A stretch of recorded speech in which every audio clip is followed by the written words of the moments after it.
rolling. Oh, that's right, we got it on camera. Jingle it for both cameras. Do it for both cameras. Oh, that's funny.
I think that's the last of the pavement period, so we've got another hour or so, I think, to camp, or where we're planning on trying to camp. So I'm going to switch from sunglasses to goggles and see how things fare out.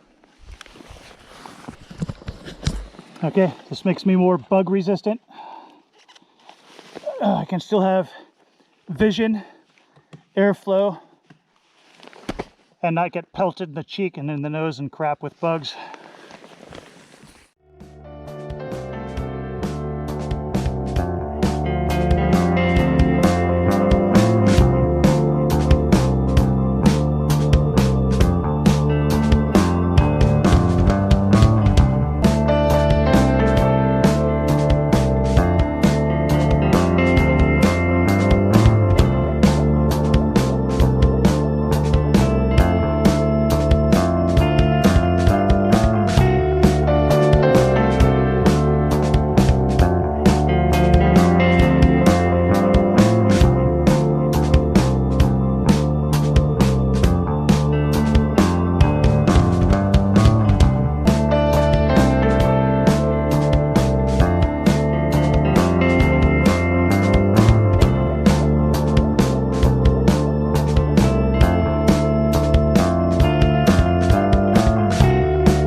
Camera's on this side.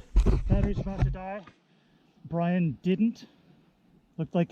Sounded like he made a narrow escape from death. And we're gonna take a break here in the shade, swap batteries in the cameras, and keep going through this. I'm speechless. Through this burnt out wasteland of what is now a regrowing forest in the middle of nowhere. Water crossings I didn't expect, but they're welcome, especially in that form when they're nice and gentle. Crossable. And we're going to take a break and then we'll keep going. See you in a minute. The rest of the way to the campsite, part 2.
I found you.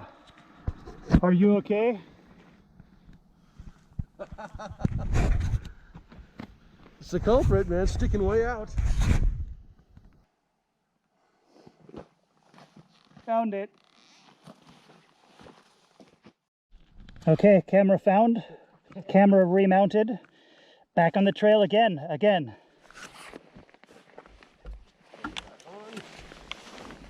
glad I didn't lose your camera.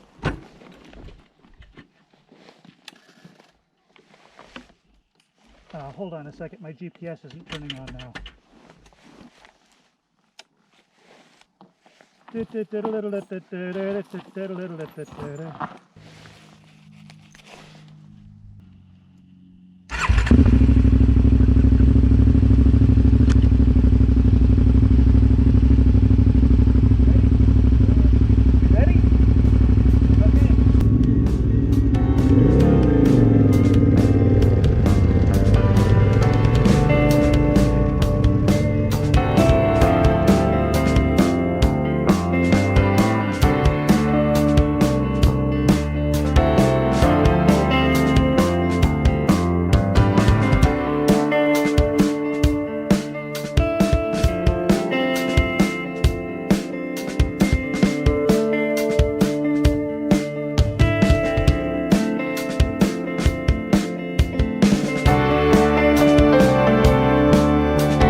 Hello and welcome to the West Crockett Trailhead.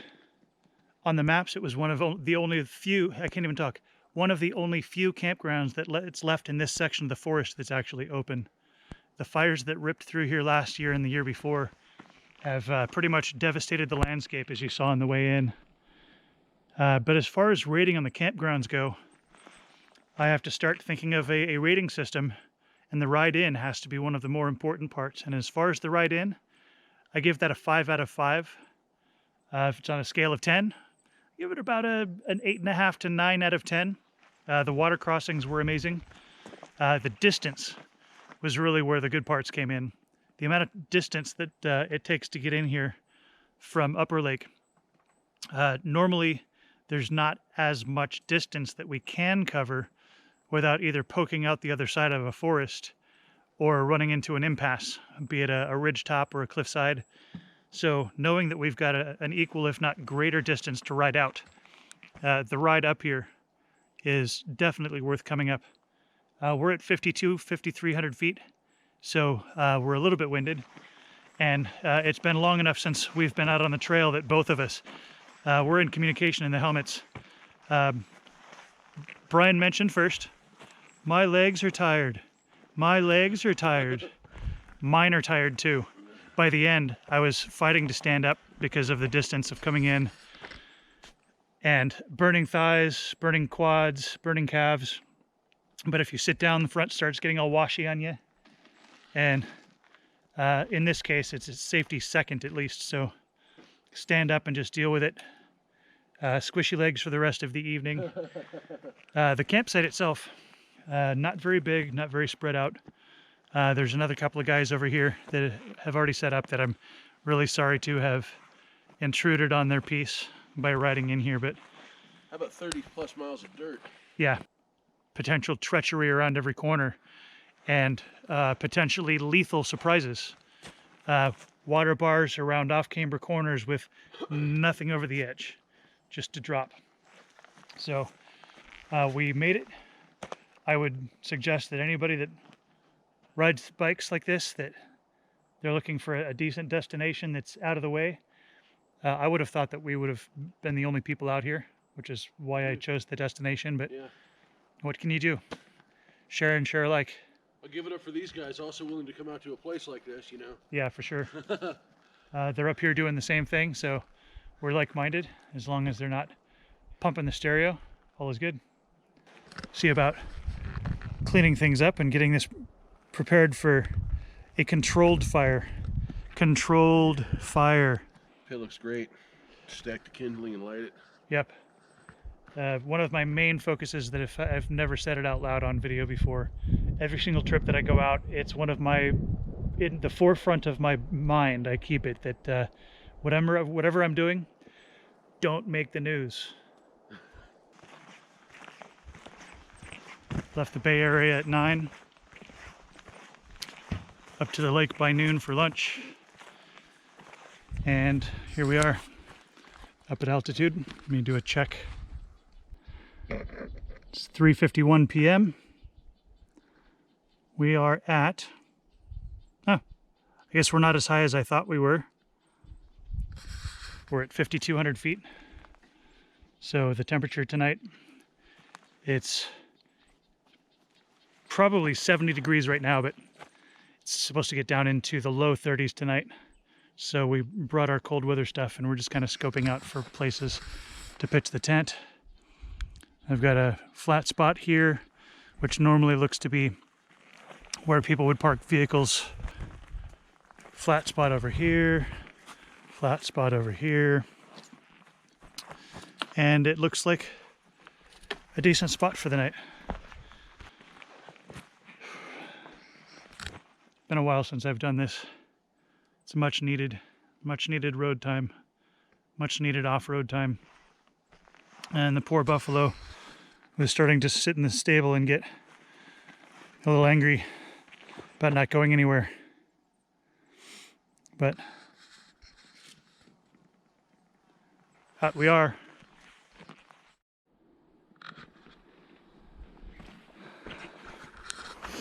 So there it is. There's home for the night. tidy, open, clear spot. And it looks like the rangers and the Forest Service have come through here and trimmed down the dead or dangerous. So the stuff that's left standing here appears to be alive, but if not, it's just the deadfall roulette. But I think it'll be okay. And I think I've suddenly realized that through my previous choices of location based on altitude and forest areas, I've always chosen kind of indoor locations, but I think I've officially crossed over to Skyrim. I do believe that we are somewhere in the Tamriel Forest. I'll have to double check that when I get home, but we're definitely somewhere in Skyrim. That's pretty cool.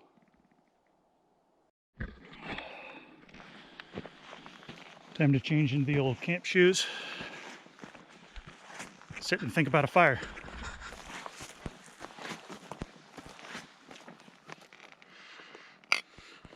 Cheers. Cheers. Here's where we plan to have a fire. And we've got firewood right here. We've got firewood right here. There's firewood right there. Right there. There's firewood over there. Firewood off yonder, like right over there.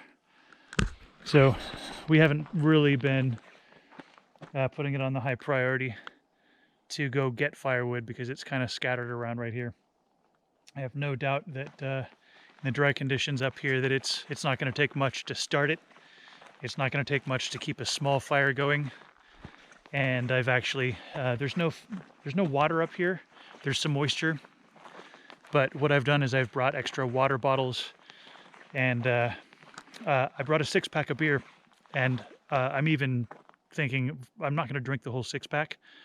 I will even just sacrifice before leaving and empty whatever beer that I need to on any coals that we may have, just to ensure that we leave everything here in a safe condition. California is on fire still. It's been on fire for the last couple of years. And like I said, I don't want to make the news, and I don't want to be in any way responsible for helping create more devastation. And California's been through enough. People here have been through enough. And with a little bit of preparation and a forethought, you can do what you need to have a fire safely and not put anything else in danger. So we're going to collect some firewood, get this going. And through hard work, determination, about 15.5 feet worth of scouting, and my Agua Canyon Boreal 21 folding saw, we've got enough firewood to last us the night. Yep. Very short night, very controlled fire. Buy one. Boreal 21. Folds down nicely, cuts through everything that you would need. If it's larger than that, you either need a felling axe or a chainsaw. And this packs down into a roll bag with a tent and disappears until you need it. Must have. Must have. Doesn't hurt to have an axe, but I don't always use it. Boreal 21, almost every single trip. Every single trip.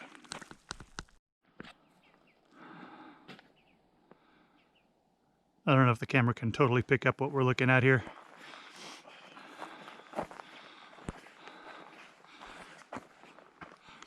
I don't want to be cliche and or in bad taste by saying that it looks like the hillside is on fire. But yeah, the camera doesn't do anything. The GoPro is not good at showing these. Just how that thing's just lit up. So sorry for wasting your time. I think my favorite is this right here. For nothing else, I've got my one shrub of fall colors next to my camp spot.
So what I'm doing is now in almost pitch black.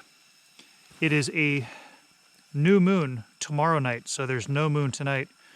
So I'm set up for my rice and chicken. That's gonna be boiling up here pretty soon, so I'll let that start steeping. And then what are you having? I are chicken and dumplings. Chicken and dumplings. I like the chicken and dumplings. They're good and simple, and I think it's the same thing they put in your biscuits and gravy. They put in the chicken and dumplings. Probably. The dumplings and the biscuits. The dumplings and the biscuit, thing. yeah. And by your light, I find my thing that you're not supposed to eat. Do not eat. It says it all over it. Don't eat that. You're on the flame. On the flame. All right. Speaking of flame. Speaking of flame. You want to do something about this fire pit that's not doing anything but sitting here? With the flick or the bick. So we've got our firewood set off to the side. Temperature's dropping. And I'm gonna do this without. And that's funny, there's no actual fuel in there other than the pine needles that are laying around. And a bunch of the twigs that the pine needles were hanging on to. Yep. So you might imagine how easy it is just to hit this with a single bick, and how dry the conditions must be up here. So you can understand how these hills got completely scorched. Because all it takes right now, with the lack of humidity and the fact that we haven't had rain in so long here in California, that just a little spark and this thing is just completely going without any work at all. Yeah, so not too huge of a fire tonight. This is already bigger than I want it. That's just the pine needles burning. It's going to calm down real quick. Yeah. Then we're going to have to feed it more twigs. But I've scraped away the outer area, all the flammable stuff that's around the fire ring. I've scraped away, so we should be golden.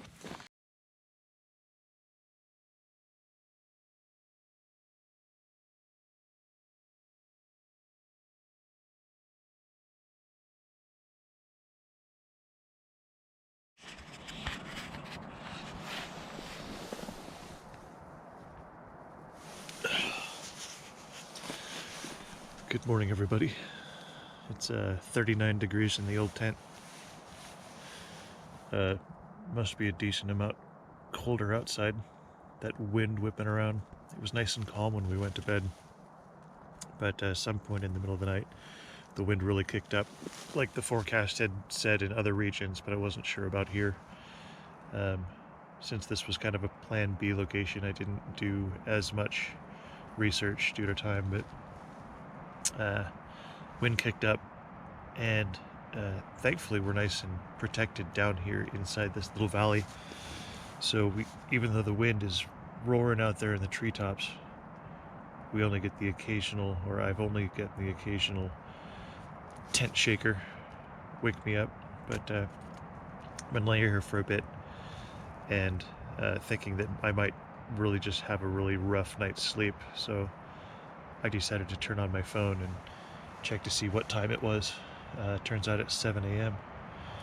So I'm gonna get up here. I've pulled my stretch down and my little t-shirt tech hoodie into my sleeping bag with me so that I can warm them up with my body heat for an insulating layer going outside. And since it's so windy, I'm really doubting the idea that we're gonna have a fire in the morning. I'll check conditions once I get out there. I know I'll be able to make coffee, but as far as a fire goes, might be stuck with hand warmers. I don't know. We'll find out in a few minutes. Yeah, it's definitely too windy out here for me to feel safe about starting a fire this morning. So I'm gonna crack open a hand warmer just to have something inside my jacket, and that'll keep me warm enough that I won't get cold. So that's these stretch down jackets are made, I think, specifically for the hand warmers. because the side pockets and the chest pocket, they go down just underneath the down layer. So any hand warmer you put in there is going to be your core. So either way, starting to get light out. I don't know if you can see the trees moving up here.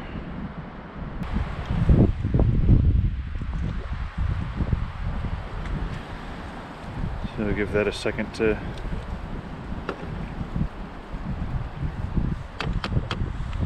do what it's going to do.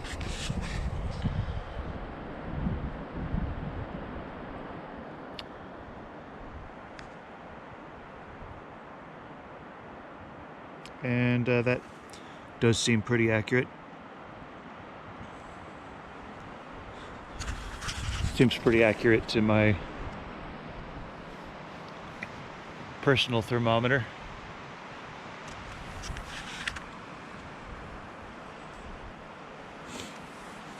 So not horribly cold, but definitely pretty crisp.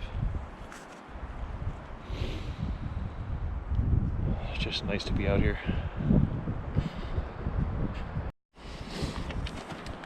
Quick temperature update after using the facilities and getting back here to the bike. After this gets acclimated,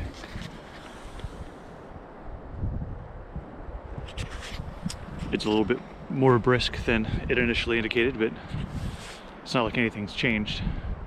Only the knowledge of what the temperature actually is. So we can get some coffee going. Coffee. So it's a unanimous decision to not have a fire. It's too windy. It's cold. A fire would be nice. It is cold. But it's really gusty, windy up here. I'm hoping this image stabilization works so that I'm not sitting here shaking the camera. So cold pit of coals, no fire this morning. Brian is patiently waiting for his water to boil. I think I'm there, ready for some tea. I gotta jump on it. So I got my coffee going. I've got a hand warmer in my chest pocket, and I've got a hand warmer down here in the pocket where I keep my GoPro. I had just mentioned to Brian, I sleep with my batteries, my GoPro, and my phone in the sleeping bag with me so that the batteries don't drain from all the cold. So that's the reason that I still have a battery to use to film this morning. We'll see how things go this morning with no fire. And as cold as it is, it doesn't look like the sun is going to breach the ridge for quite a while to heat this place up. What do you? I don't know about the idea of packing up and riding out Fairly soon, yeah. Yeah. Yeah. If it's not comfortable to camp, it's gonna be easy to pack up and get going. I have breakfast skillet to cook up, and I'm even considering the idea of skipping the breakfast skillet and just going for a couple of, or at least a bar or two, something to eat to ride out of here. This is not exactly roughing it. We're not claiming to be bushcraft, but there's a Black Bear Diner down there on Highway 5, a few hours ride from here. But either way, by the time we get down there, it's, instead of being 32.5 degrees, it'll probably at least be 62.5 degrees. So that's a vast improvement. So I'm gonna stop gabbing and freezing my hand holding this camera, and I'm gonna drink my goddamn coffee. Coffee. Lesson to be learned. What time is it? Who knows, 8, 9 o'clock in the morning. So we have not had a fire this morning. It's in the 30s. It's nice and cold. Fire pit is dead, and what we thought was dead. Observe. It's been overnight. We've not had a fire this morning. I just learned when brushing my teeth, spit back in here, that this is not dead. Wow, and it's been freezing overnight. If you think about having a campfire somewhere and you think that it's out just because you haven't had a fire, think again. Wow. I spit right here and the water was burbling. There is still a hot bed of coals here and it's windy. So I'm going to use the rest of my water before we leave. And I'm going to make sure that this is out. Because this is stupidly how some of these fires get started. If you're going to make your own campfire somewhere and build your own fire ring, if it's not on hard packed soil like this could now just be burning out from underneath whatever you set up in whatever root system or whatever duff is underneath. And stop catching California on fire. God damn it. I don't know how many times I've actually gotten this on camera saying this, but it seems like every single time that I pack up camp, I get things loaded up, and it's so relatively quick and easy that I'm always looking around like, was that it? Is that, I always feel like I'm forgetting something because everything packs back so quickly. Back onto the bike, back into the boxes, back into the bags. I'm gonna have to do a complete loadout of all of the things that I bring. The sun, we've now got direct sunlight for the first time. I'm not sure what time it is, as always, which is partially the goal, but it's warmed up. It is now 39.7 degrees. So I expect that once the sun is out, it'll get quickly into the low 40s. And so we've kind of switched layers up a bit, trying to figure out which way is going to be the best way efficiently to not freeze our asses off on the way out, but then not to overheat as we get down the hill into the valley. Looks like Brian's about all packed as well. Yeah? Yep.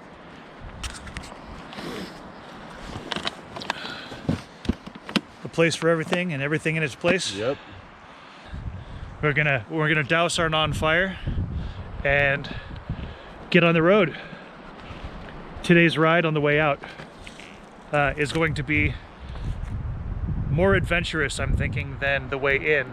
The way in, I think we've discussed, is farther than we've gone on dirt without reaching an impasse or exiting out the other side. Or reaching our destination that isn't near that far from... Yeah. So on the way out, the mileage is longer, so it's going to take, I'm thinking maybe 3 or 4 hours to get down to civilization. And if we don't make it, send sandwiches.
And that is the most adventure I've ever had on a single tank of gas. I hope you had fun. Hope it didn't bore the crap out of you. We'll see you for the next one.